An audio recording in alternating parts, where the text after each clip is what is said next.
السلام عليكم ورحمة الله وبركاته.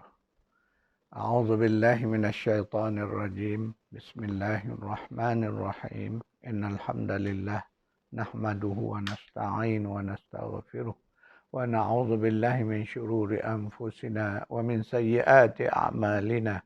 من يهده الله فلا مضل له ومن يضلله فلا هادي له. أشهد أن لا إله إلا الله وحده لا شريك له وأشهد أن محمدا عبده ورسوله. اللهم صل على محمد وعلى آل محمد. اللهم انفعنا بما علمتنا وعلمنا ما ينفعنا وزدنا علما.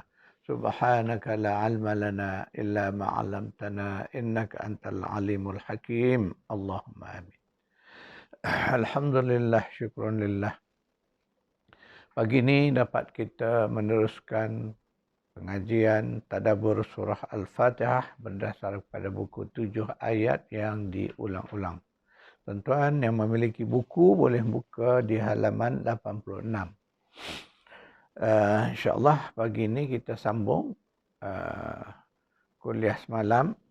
Kita masih di dalam bab Basmalah. Bismillahirrahmanirrahim. Semalam saya menyentuh tentang sifat-sifat Ar-Rahim Allah, iaitulah Allah Ar-Rahim Allah itu antaranya ialah untuk orang-orang yang bertakwa kepada Allah. InsyaAllah pagi ini saya sambung sedikit. Mari kita melihat surah Ali Imran ayat 76.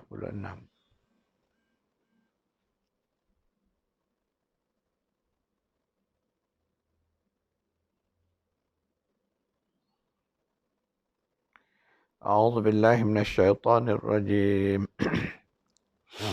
بلى من أوفى بعهده واتقى فإن الله يحب المتقين. Bahkan mereka yang berdosa memakan hak orang, karena sesiapa yang menyempurnakan janjinya mengenai hak orang-orang lain dan bertakwa, maka sesungguhnya Allah mengasihi orang-orang yang bertakwa. Inilah satu dalil bahawa sifat takwa itu membawa kita dikasihi oleh Allah. Dan dikasihi oleh Allah itu nanti di akhirat, itulah dia ganjaran yang akan diberi oleh Allah itu disebabkan sifat Ar-Rahim Allah Subhanahu wa taala. Jadi Ar-Rahim itu akan diperlihatkan semasa di akhirat nanti. Orang-orang yang dikasihi Allah, disayangi Allah, Allah akan ganjarkan dengan ganjaran terbaik. Itulah dia Jannatun Na'im. Ya. Jannah atau disebut syurga. Kebun-kebun yang indah, tempat kediaman orang-orang yang beroleh kejayaan. Jadi di situ nantilah kita akan dapat merasai nikmat hasil daripada sifat Ar-Rahim Allah Subhanahu wa taala. Seterusnya mari kita melihat surah 19.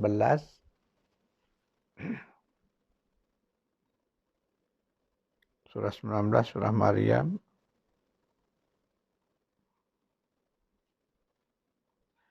Ayat 85.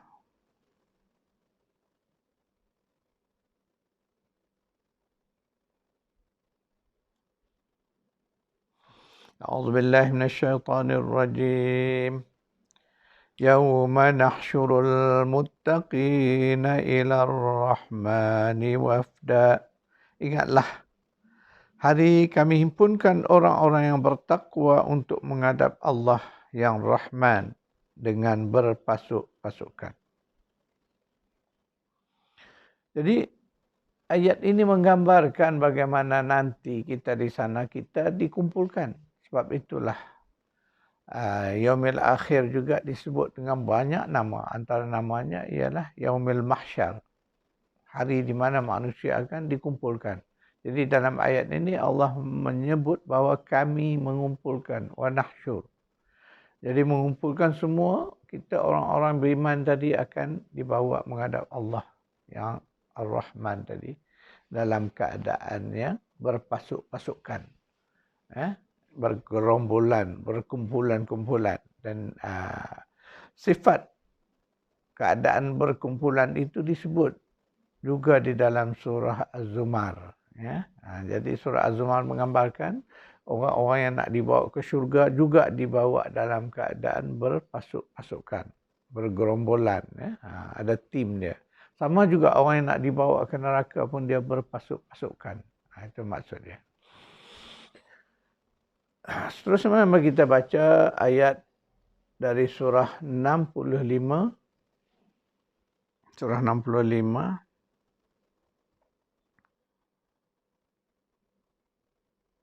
Surah At-Talaq.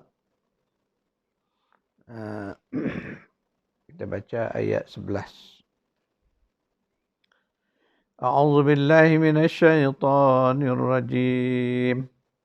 رسولا يتلو عليكم آيات الله مبينات ليخرج الذين آمنوا وعملوا الصالحات من الظلمات إلى النور ومن يؤمن بالله ويعمل صالحا يدخله جنات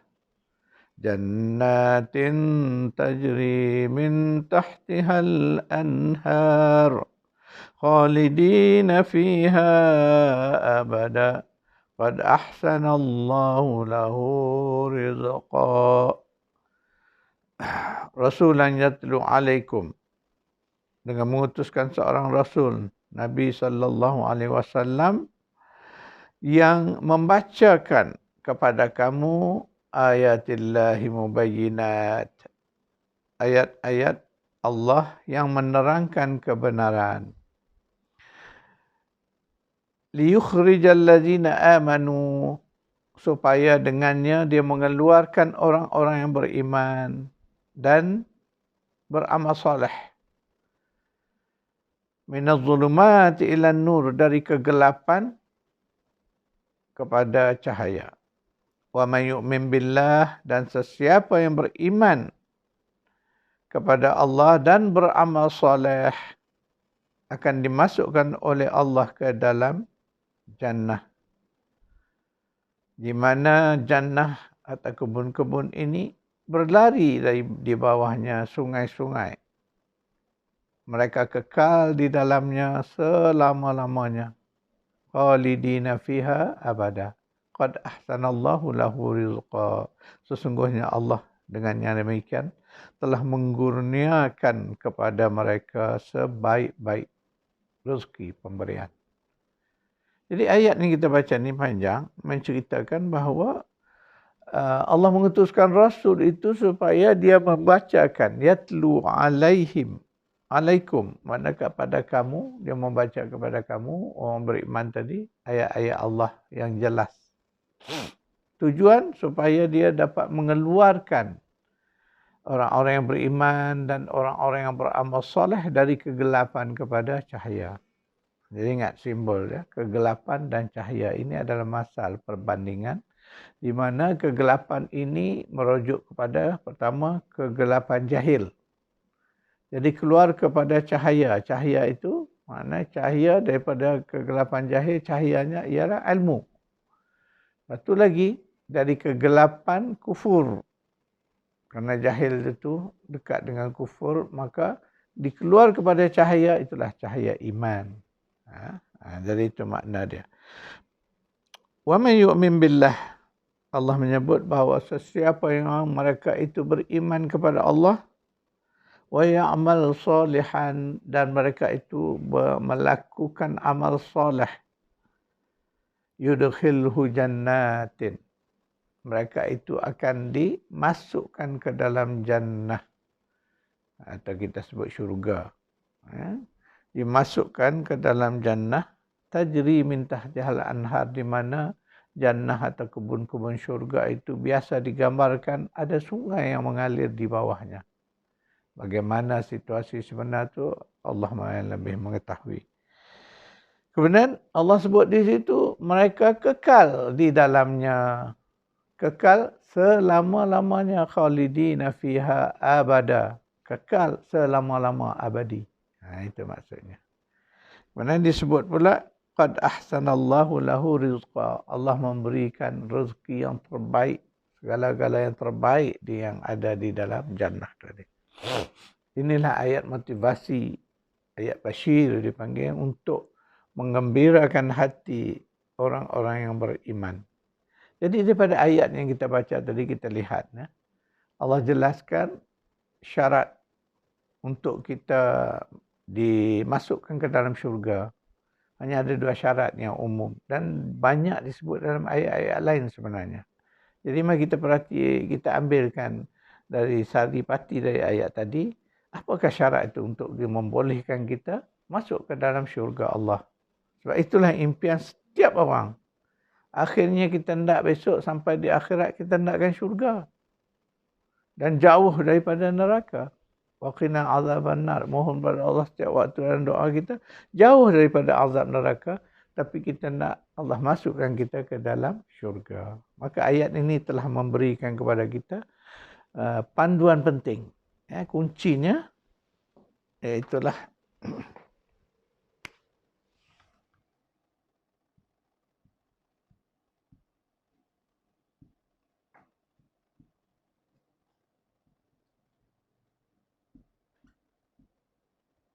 saya sebut ni sebagai 2 syarat nak masuk ke jannah. Yang pertama, beriman.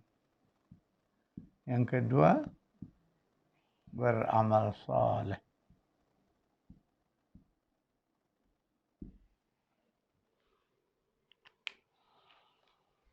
Tuan-tuan perempuan, itu adalah syarat umum. Itu sebab saya kata kita nanti menemui syarat yang sama disebut berulang-ulang kali di dalam ayat lain, dalam surah lain. Jadi ayat ini mengingatkan kita bahawa untuk membolehkan kita masuk ke syurga Allah, 2 syarat utama. Pertama, iman. Yang kedua, amal soleh. Dan kedua-duanya saya telah sebutkan, iman dan amal soleh ini ia adalah 2 dalam 1. Begitu lebih kurang. Maknanya sebab bila dah ada iman, dia akan dizahirkan. Sebab keimanan itu adalah satu yang abstrak. Satu yang bersifat spiritual. Namun begitu, iman itu dapat dilihat secara zahiriahnya dalam bentuk amal soleh. Tak mungkin orang beramal soleh mengerjakan ibadah yang Allah wajibkan, yang Allah sunatkan, kalau dia tidak ada iman. Tidak mungkin tuan-tuan dan puan-puan. Seorang yang berjihad di jalan Allah, kalau dia tidak didorong oleh keimanan yang tinggi. Sebab itu saya katakan tadi, iman dan amal soleh ini suatu yang suatu elemen 2 dalam 1. Dia bersinergi, bergabung. Tak boleh kata, dia beriman, tapi tak ada amal soleh. Kalau orang yang dia mengaku dia beriman, tiada amal soleh, maknanya apa tuan-tuan perempuan? Yang itu yang kita takut tadi. Iman itu hanya pengakuan di lisan, tidak lahir dari dalam hati dia. Jadi orang yang hanya bercakap dia beriman, itu orang munafik. Sedangkan orang yang sebenar beriman ini, dia mestilah dapat membuktikan. Mana iman kena buktikan. Buktinya apa? Amal soleh. Jadi sebab tu dia kata dia bersinergi iman dan amal soleh itu. Tak mungkin orang yang beriman tapi dia tak menzahirkan amalan soleh. Kalau begitu makna dakwaan itu dakwaan palsu. Dakwaan iman itu dibuktikan dengan adanya amalan soleh. Tuan-tuan perempuan ingat. Sebab itulah kita faham yang ini mudah kita melalui hidup kita di fasa ketiga ini, membuat persiapan untuk menghadapi kehidupan abadi di fasa keempat nanti. Ingat tuan-tuan perempuan, kita sekarang berada di fasa ketiga, iaitulah di fasa kehidupan pertama. Kita telah pun melewati kematian pertama dan sekarang kita berada di fasa kedua, kehidupan pertama. Setelah ini mati. Itu kematian kedua. Setelah mati dihidupkan kembali, itu fasa keempat. ia adalah kehidupan kedua yang kekal abadi selama-lamanya. Jadi kita di waktu ini, kita kena beringat sungguh-sungguh bahawa kita mempunyai impian terakhir matlamat kita ialah kita mengharapkan keredaan Allah. Itulah jannah. Seperti mana yang kita selalu dengar ayat yang dibaca, surah Al-Fajr. Surah 97, surah Al-Fajr, ayat 27-30. A'udzubillahi minasyaitonir rajim. Ya ayyatuhan nafsul mutmainnah, irji'i ila rabbiki radiyatan mardiyah, fadkhuli fi ibadi wadkhuli jannati. Itulah impian kita setiap orang, mengharapkan Allah jemput kita. Wahai orang-orang, wahai jiwa yang tenang, kembalilah kamu kepada Tuhanmu dalam keadaan kamu diredai, kamu meredai, radiyatan mardiyah. Maka masuklah kamu semua ke dalam kelompok ibadi, hamba-hambaku. Kemudian masuklah kamu ke dalam syurgaku. Itulah impian kita. Ya, dalam surah Al-Fajr, surah 97.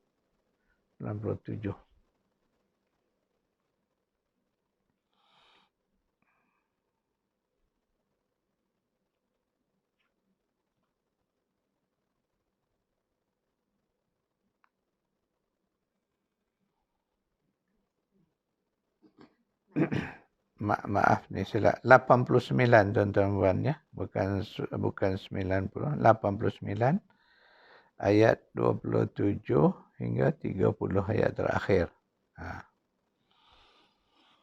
Surahnya betul, surah Al-Fajr, nombor surah saja ya.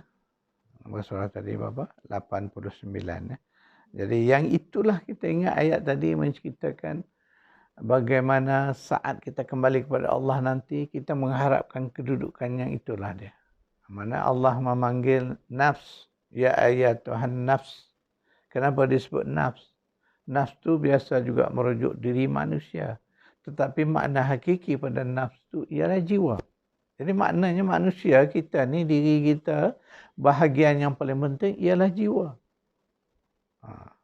Jiwa, sebab tu dipanggil wahai jiwa yang tenang. Kembalilah kamu kepada Rabb kamu dalam keadaan kamu redha dan kamu diredai. Jadi itulah maknanya.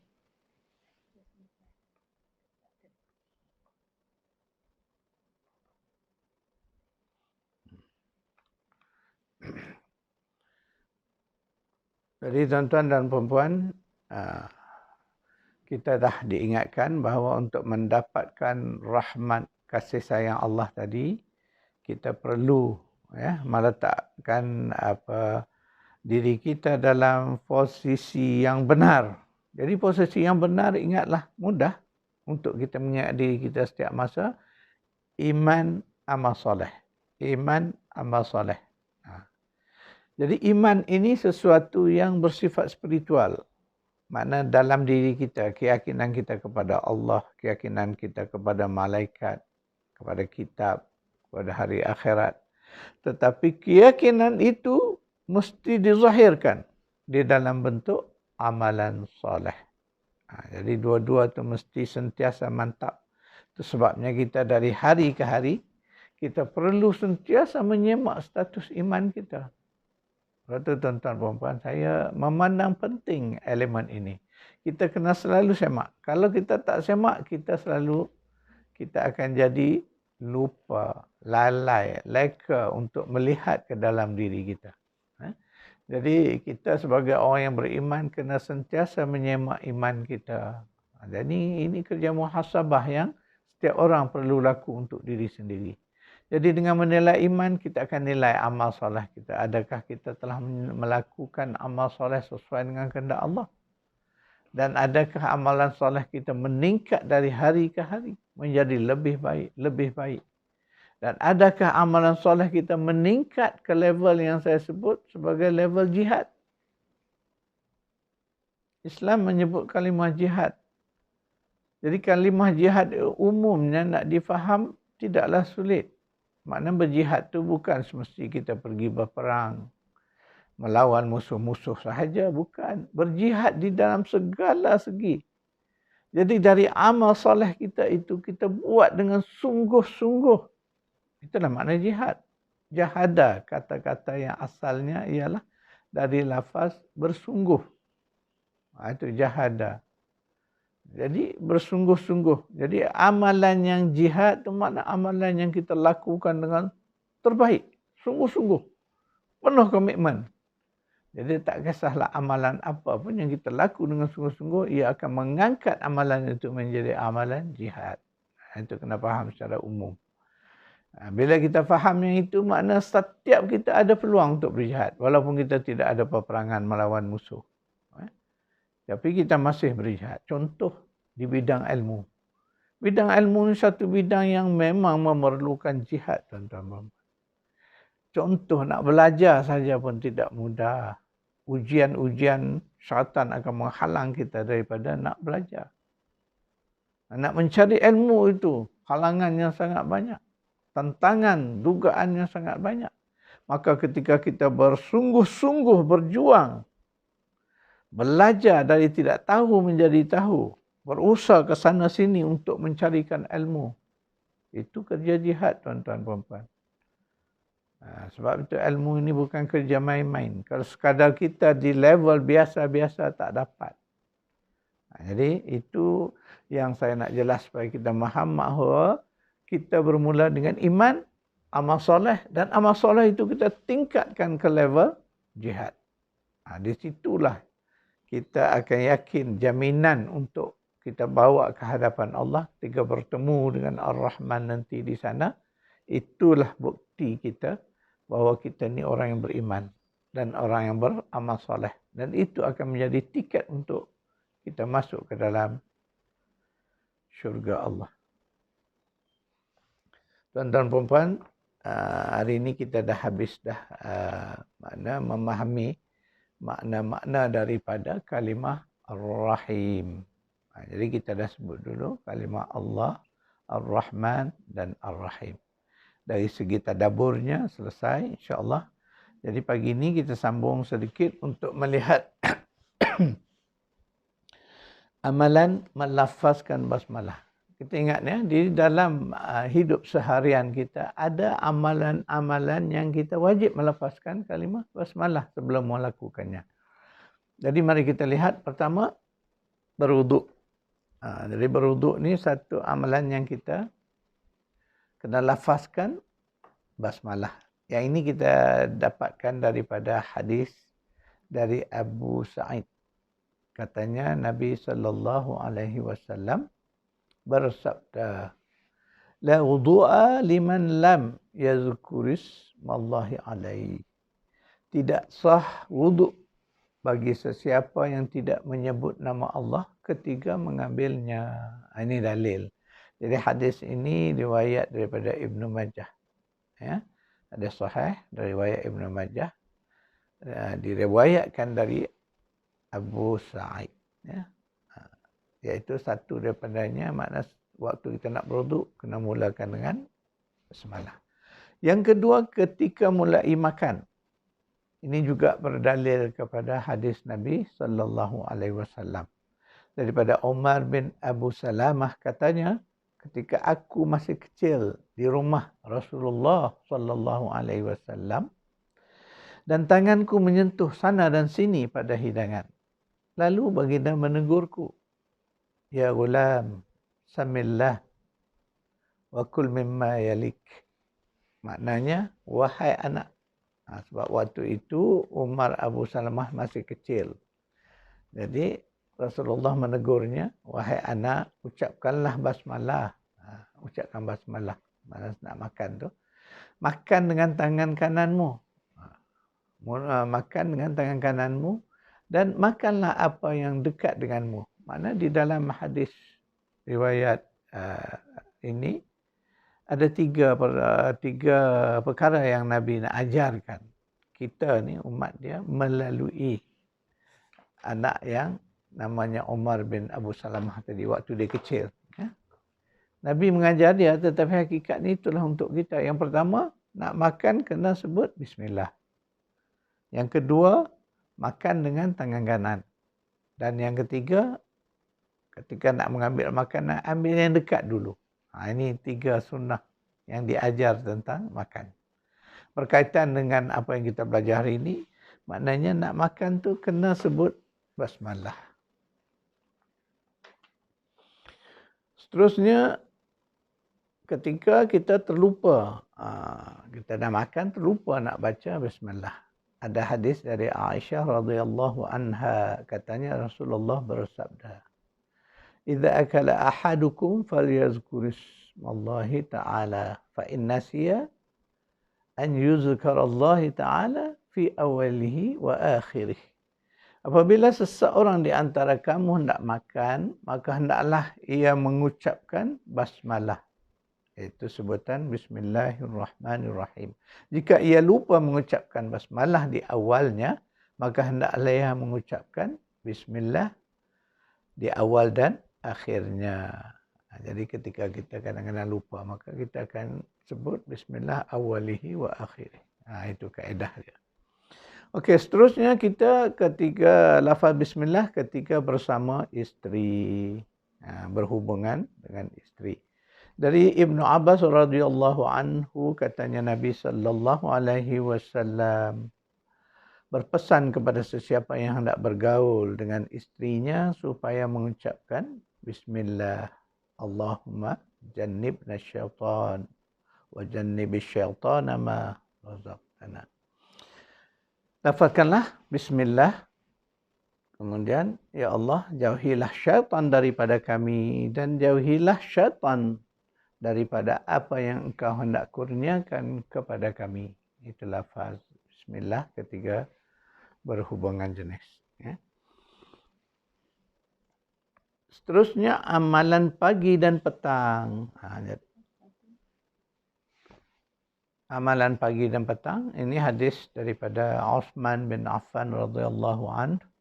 Katanya, aku mendengar Rasulullah sallallahu alaihi wasallam bersabda, "Ma min 'abdin yaqul fi sabahin kulli yawmin wa masa'in kulli lailah bismillahilladzi la yadurru ma'asmihi syai' fil ardi wa la fis sama'i wa huwa as-sami'ul 'alim." 3 marrat fayadurruhu syai'.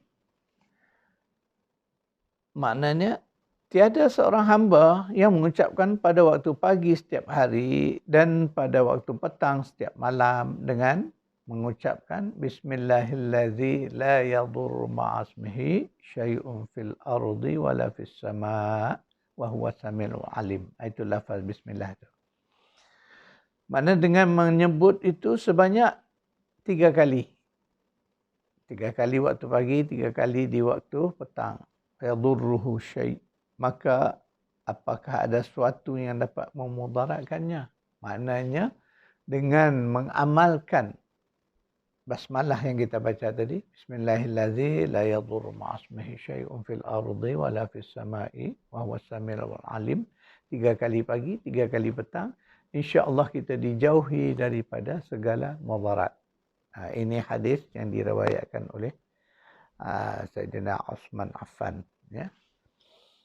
Hadis riwayat Ibnu Majah. Hadis sahih riwayat Ibnu Majah. Dan yang seterusnya ialah ketika merawat orang sakit.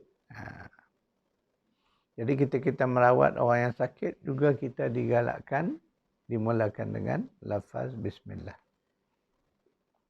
Seterusnya ketika sembelihan. Ketika kita menyembelih binatang, kena ingat sembelihan adalah ibadah. Jadi setiap sembelihan wajib kita menyebut nama Allah padanya.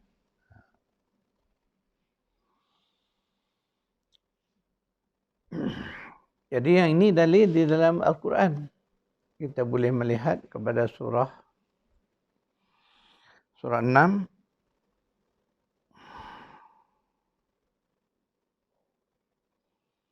ayat 118.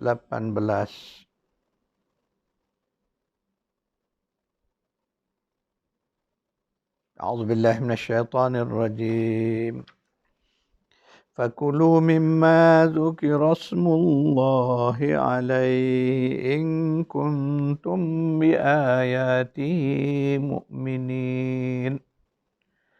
Maka makanlah dari sembelihan binatang-binatang halal yang disebut nama Allah ketika menyembelihnya, jika betul kamu beriman kepada ayat-ayatnya. Ini dalil jelas dari Al-Quran tentang lafaz basmalah ketika menyembelih. Kemudian dalam surah yang sama, di bawah sedikit kita lihat, tadi ayat 118, kita pergi kepada ayat 121. Ada lagi satu ayat menyentuh tentang sembelihan ini. وَلَا تَأْكُلُوا مِمَّا لَمْ يُذْكَرِ اسْمُ اللَّهِ عَلَيْهِ وَإِنَّهُ لَفِسْقٌ. Dan janganlah kamu makan dari sembelihan binatang-binatang halal yang tidak disebut nama Allah ketika menyembelihnya, kerana sesungguhnya yang demikian itu adalah perbuatan fasik. Itu dua dalil lah menunjukkan bahawa setiap sembelihan itu wajib menyebut nama Allah dengan menyebut Bismillah.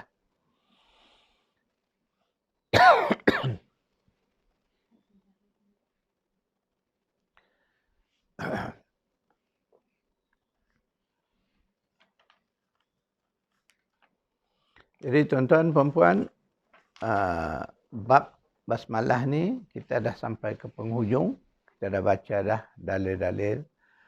Kita dah mengupas tadabbur kalimah-kalimah yang ada di dalam lafaz basmalah. Kemudian kita juga telah membincangkan apakah di manakah kita nak melafazkan Bismillah di dalam amalan kita. Jadi di penghujung ini mari kita melihat agenda bertindak daripada bab ini. Ya. Tuan-tuan yang ada buku lihat halaman 92 ataupun 97 buku baru. Ya. Jadi agenda bertindak kita pertama mengamalkan basmalah sesuai dengan perintah Allah dan sunnah Rasul sallallahu alaihi wasallam.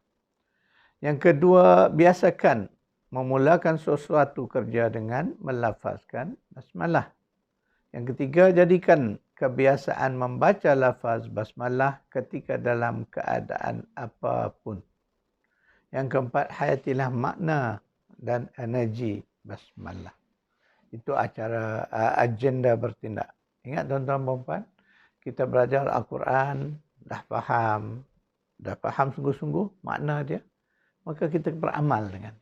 Maka itulah saranan kita untuk apakah tindakan kita untuk menghayati lafaz basmalah ini. Jadi basmalah ini sangatlah bermanfaat kepada kita, terutamalah bagi kita yang benar-benar nak menghayati kekuatan basmalah ini. Dia mengandungi satu kekuatan spiritual dipanggil. Itu sebab saya dalam kajian saya, dalam buku Ruqyah Kaedah Rawatan Spiritual ini, saya juga menyebut tentang kekuatan lafaz basmalah ini. Dengan hanya dua kalimah Bismillahi, dia sudah dapat menjadikan satu kekuatan kepada kita. Itu dipanggil kekuatan spiritual, kekuatan yang datang dari dalam hati kita, keyakinan diri kita.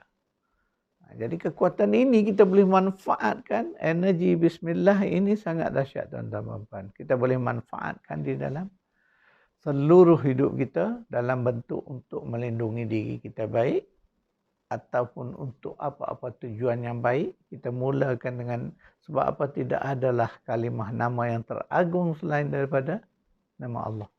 Jadi dengan menyebut nama lafzul jalalah tu, Masya Allah, apa-apa saja yang kita nak lakukan insya-Allah dibantu, dimudahkan oleh Allah Subhanahu wa taala.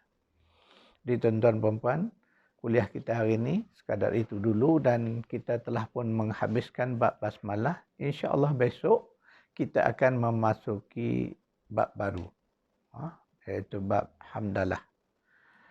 Sekadar itu dulu tuan-tuan dan puan, saya akan buat catatan sedikit. Nota kita pagi ini banyak juga.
Tuan-tuan dan puan, itu ayat-ayat yang kita tadabbur pagi ini, tak termasuk hadis-hadis yang saya bacakan. Jadi jadikanlah ia panduan ketika kita nanti mengulang kaji bab basmalah. Sekadar itu dulu untuk kuliah kita pagi ini. Berjumpa lagi esok hari insyaAllah. A'udzubillahi minasyaitanirrajim. Bismillahirrahmanirrahim. Alhamdulillahi rabbil alamin. Wassalatu wassalamu ala asyrafil anbiya wal mursalin. Wa ala alihi wa sahbihi ajma'in. Allahumma arhamna bil Qur'an waj'alhu lana imaman wa nuran wa hudan wa rahmah. Allahumma zakirna minhu ma nusina wa 'allimna minhu ma jahilna warzuqna tilawatahu ana al-lail wa atraf an-nahar waj'alhu lana hujjatan ya rabbal alamin. Rabbana atina fid dunya hasanah wa fil akhirati hasanah wa qina 'adzaban nar. Sallallahu ala Muhammad wa ala alihi wa sahbihi ajma'in. Walhamdulillahi rabbil alamin.